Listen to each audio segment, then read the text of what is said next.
1년이 흘렀습니다. 지난해 5월 SK 최태원 회장이 전 부인 노소영 관장에게 재산 1조 3천억 원을 분할하라는 2심 판결이 나왔었죠.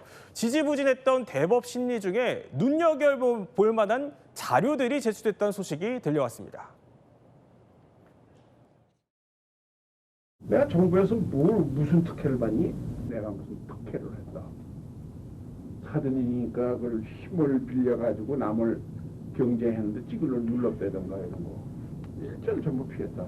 4,300억씩 돈을 내고 일시불을 하고서 제2이동통신을 사는데 무슨 뭐 증권회사에 뭐 그걸 사는데 내가 뭐 거기다 돈을 막 사돈한테 비자금 빌려다가 내가 한 거냐.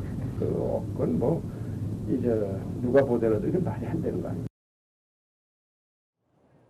자, 최태원 회장 측이 자선대 회장의 목소리를 법원에 자료로 제출을 한 겁니다. 근데 요약을 하자면 사돈, 그러니까 노태우 전 대통령한테 SK그룹이 특혜를 본 게 일절 없다는 겁니다. 그럼 여기서 드는 의문 짚어보겠습니다. 자, 그럼 허준 변호사, 왜 이 시점에 최태원 회장이 저 아버지 육성을 공개를 한 겁니까? 그러니까 기여도를 낮추기 위한 시도다 이렇게 보시면 될 것 같습니다. 물론 기여도의 판단 자체를 대법원에서 법률심이기 때문에 구체적으로 다시 할 거라는 생각은 저는 들지는 않습니다만 네. 그렇다 하더라도 최태원 회장 입장에서는 1심과 달리 완전히 항소심에서는 무려 1조 3,800억 원의 재산을 분할해 주라는 그야말로 대패의 결과를 받아든 셈이거든요. 네. 그러다 보니까 이 상고심에서 노소영 관장의 기여도가 인정된 어떤 근거를 줄이고 싶은 건데요. 노 관장의 기여도가 높이 평가됐던 그 항소심 근거 중에 뭐 여러 가지가 있지만 그 중에 네. 하나가 바로 SK, 그러니까 성경 300억이라는 이 비자금이 전달된 노소영 관장의 어머니 김옥수 여사의 이 메모, 그리고 그 봉투, 이런 것들이 굉장히 중요하게 평가가 됐어요. 그러니까 항소심에서는 어떻게 판단을 했냐면 노소영 관장의 가족이, 그러니까 부모님이, 네. 정확하게는 노태우 대통령이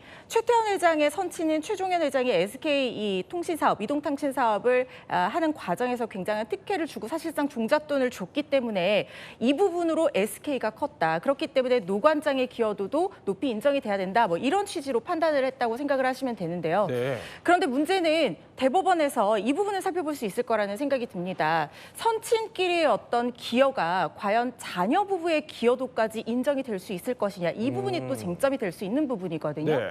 그래서 이 부분에 대한 판단을 자신한테 유리하게 하기 위해서 최종현 회장이 그때 당시에 정부의 도움 받는 거 없이 시장 가격보다 오히려 2천억 원 정도 더 비싸게 주고 샀다라고 얘기를 하는 육성 녹음 파일이 있다는 것은 노태우 정권에 전혀 도움을 받은 것이 없다. 그렇기 때문에 노소영 관장의 기여도도 인정할 수가 없고 SK는 자력으로 네. 큰 기업이다. 이걸 주장하기 위해서 공개를 한 것이라고 생각하시면 될 것 같습니다. 아니 그러면은 노소영 관장 측에서도 뭔가로 맞대응을 할 거 아니에요? 네, SK 측에서 육성을 가지고 나왔다면은 노소영 관장 측에서는요.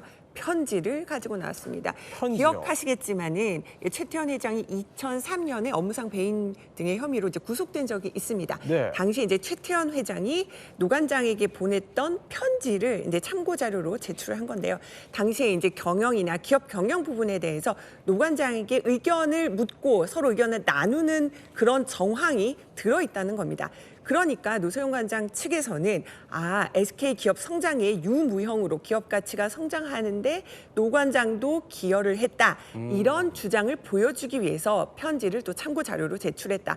그래서 지금 굉장히 지금 대법원 뭐 결론 못 내고 지금 1년 넘게 하고 있는데요.